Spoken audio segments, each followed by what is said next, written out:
I could never have imagined 1 year ago, this day, before all of this that happened, I could have never imagined that we would be where we are today. Never. I mean, I am so much more optimistic. I mean, come on, just the civil obedience that the Iranian people are showing, the changes that I mean, even that, just that the government needs to discuss these matters, needs to show that they still have the power. They need to show their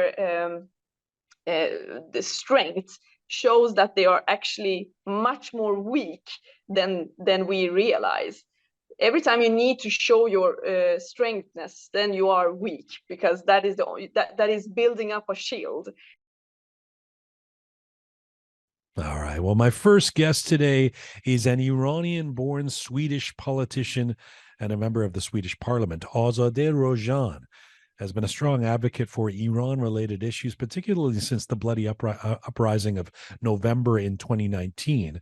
During the recent uprising, she was working diligently and very publicly to echo the voices inside Iran to the Western world. And right now, Azadeh Rojhan joins me from Stockholm, Sweden. Hello. Hi, Jian. Thank you for having me. It's so good to talk to you, and so I'm so glad to have you as part of this special. Thank you for doing this. Azadeh, you're uniquely positioned, I feel, in Europe and in our global community as an Iranian woman and a member of parliament in Sweden. You've brought your experience and political acumen to the dialogue around this uprising, and I know that these are issues that you're very passionate about.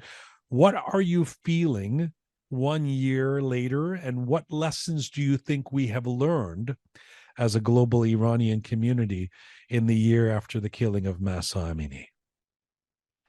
You know what, Jian, I've been thinking about these issues a lot this past few weeks, because we are getting very much close to the anniversary of Mahsa Amini's death, unfortunate death. So I've been very much occupied with thinking about what lessons do we learn, and where are we now, and what will happen. And I must say that I have a little bit of mixed feelings about everything. In some ways, I do believe that we have learned some lessons. We have learned that there is a great power within Iran. There is a great strength within the Iranian people inside Iran. And they are also very much aware about that the situation that they have cannot continue. There must be some changes. And I'm also very much struck by the knowledge, their ideas, their thoughts, how much they are aware about their own situation, also compared to the rest of the world. I'm really amazed about that.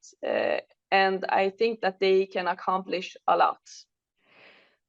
But at the same time, I'm also a little bit sad about the lessons that we haven't learned. And those lessons are not, it's not about the Iranian people inside Iran. It's actually about the Iranian diaspora.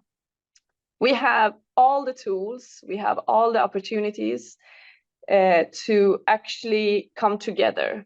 There's nothing stopping us. There is no governments trying to keep us back. There are no punishments for us when we cooperate, when we talk with each other, when we try to do things.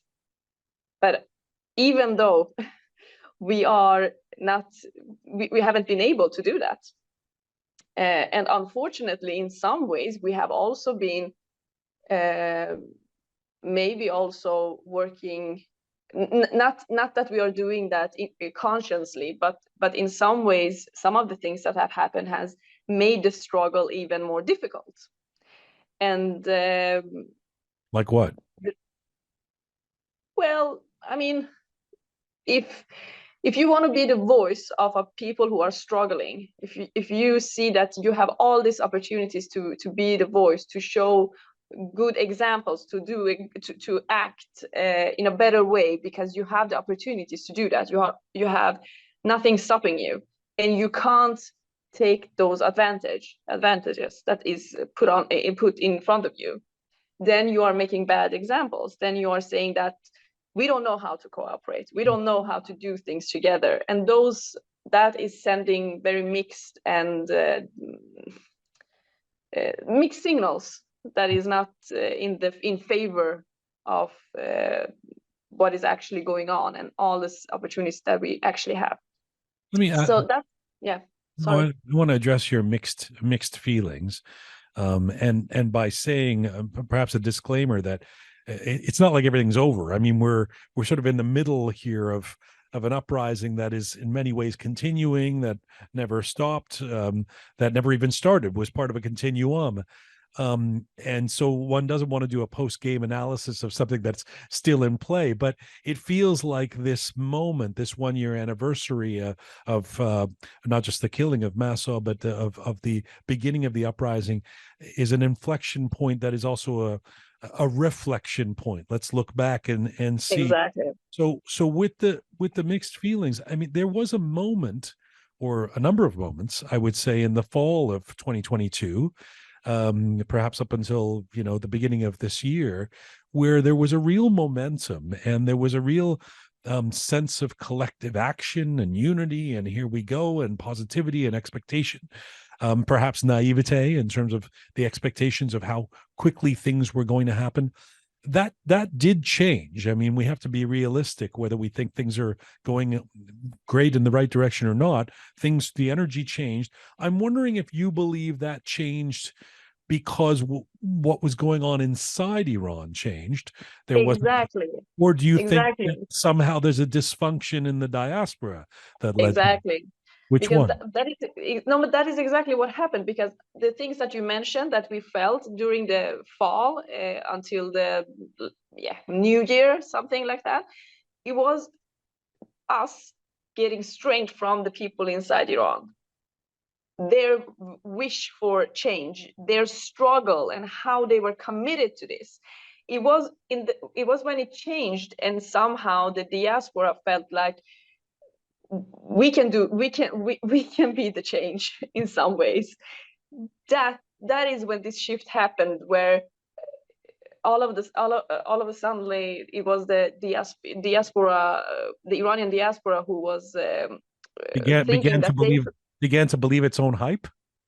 Exactly, and like, we Iranians, we are proud people. We can never, we always feel like, I mean, we try to, this proudness is something that we need to work on sometimes, because it makes us a little bit, we believe that we can do everything. And instead of saying that, okay, this is my position, this is where I am, and from that framework, I can do this. This is my responsibility to do. And the Iranian people inside Iran, they are supposed to do this because this is their position. This is the framework that they are within, and they have to do this. Somehow we started to do everything. Everybody started to do everything. We wanted to be leaders. We wanted to be the voice of what the Iranians inside Iran thought, and stuff like that. And that is the worst thing that can happen, because we don't live in Iran. We are living outside Iran. We can use our platforms and we can use our voices to change within the countries that we are in, but also within the tools that we have. We are not the ones who should find the new leader. We are not the ones who should talk about how the changes should be and how the Iranian people should do. But on that, they have to decide that. But I just have to say one thing, Jian, because I'm saying this and it sounds like I'm very negative. And I want to say that I am not negative. I don't think that this is the end. I'm not saying that. I'm just saying that this mixed feeling that I have is also very much affecting how I want to proceed when it comes to these issues, but how I think that we need to proceed. So it's not because I'm saying that, oh, it's all lost, it's a lost cause, and we haven't seen any changes. I really want to stress that before we continue. I wasn't feeling it negative. I was feeling it as constructive, as wanting to actually be realistic about thinking about it, what has gone down. But I was going to say, one of the ways in which the people in the diaspora, us, wanted to be proactive was to and I think in the right way, was to look at the predictable consequences of the actions of our governments in the West, and the politicians and the political leaders, and perhaps there was some naivete again that there would actually be some action on the part of governments in the West. You are a politician. You're in Europe. You're in a particularly progressive country when it comes to these issues compared to maybe some others. But are you disappointed that there, when you see what's happening, say with the American administration now proceeding with the nuclear deal, it seems with the regime in Iran, et cetera, or do you believe that we should have all expected this? Well, of course, I'm disappointed in the way that, of course, I wanted more. We all wanted more. We all hoped for faster changes and a new way of looking on the Iranian issue and see changes in the Iranian policy around the world. Of course, so I am disappointed in that way. But at the same time, as you said, I'm a politician. I know how this kind of things works. I see how, I mean, the Iranian policy as it is today, it's been like that as long as we can remember.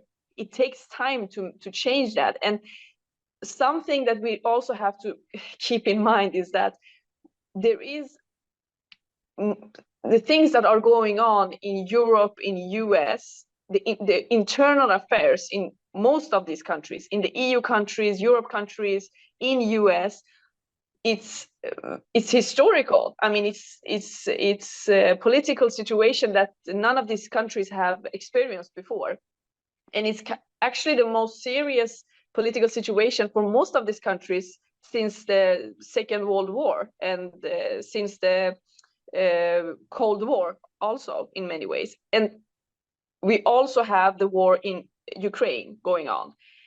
Of course, these countries are mostly occupied about what is going on in their own countries. The polarization within these countries, I mean, foreign affairs and the foreign policies are not prioritized right now if it doesn't concern Ukraine.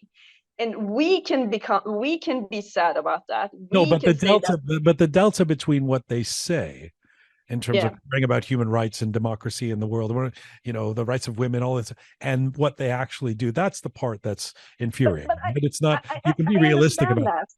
But I understand that. I understand that you feel that there is a big gap between those things, what they say and what they do. But the thing is that what they say is true. They do believe in human rights. They do believe in women's rights. They do believe that the Iranian government should be, I don't know, should fall apart. They really mean all of that. But at the same time, when it comes to the doing of that, they don't have the time, they don't have the tools, they don't have, so of course there is a gap between that, but we have to be realistic. It's not strange, because what should they do? They can say that this is a horrible government. They are, I mean, they are against women. They are not respecting human rights. But at the end, what do we expect from them? What do we want them to do? Since we don't know ourselves what we want to do. No, we do. I mean, there would be. No, I know we know, but there would be some who would. There would be some who would immediately say, "Well, don't do another nuclear deal. Don't release the $6 billion." I do agree, but I'm not. You are helping us to understand why they're doing that. I'm just telling you why we emotionally react in a frustrated way, and you already know. But I do the same thing. I don't want. I really. I feel like I have to stress that also, because, I mean, first you are a human. First I am an Iranian-born person. I have a heart that really is beating for Iran and for matters of human rights and women's rights in Iran. But at the same time, when I get past my emotions, I need to look at the reality, and I have to also learn that the situation as it is today, especially internal situation within these countries, it's like this this is really the worst time for this. So let me untangle all that, detangle us from all of that, and ask you a quick final question, and because I know I can't keep you too long, and we've got all these other guests waiting. Quick question. This, forget about everything we've just said in terms of the mixed feelings and all of that. This time last year, just before the killing of Mahsa Amini, and therefore just before the uprising that would lead to an historic sort of resistance within Iran, albeit not the toppling of the regime yet, or et cetera. Do you feel more energized, more optimistic about the fight for democracy and freedom in Iran today than you did 1 year ago today? I could never have imagined 1 year ago, this day, before all of this that happened, I could have never imagined that we would be where we are today. Never. I mean, I am so much more optimistic. I mean, come on, just the civil obedience that the Iranian people are showing, the changes that I mean, even that, just that the government needs to discuss these matters, needs to show that they still have the power. They need to show their the strength, shows that they are actually much more weak than we realize. Every time you need to show your strengthness, then you are weak, because that is that is building up a shield. So that is what they are doing. So yeah, I'm so optimistic, and I'm also optimistic when it comes to the outside world's change of policies towards Iran in the future. I am, even though I see all these problems that we have ahead, and I do see the challenges, but it doesn't mean that I'm not optimistic. But I sometimes I think that it's needed also for us as a community to put the emotions aside and also discuss very much realistic. So that is why I'm doing that. Doesn't mean that I'm totally emotionally cut from the issue. It is always a great pleasure to speak to you, and it is truly our honor. Thank you so much for being part of this special. Thank you, Jian. Thank you for this program and for the show and for everything you do. Bye-bye. Bye.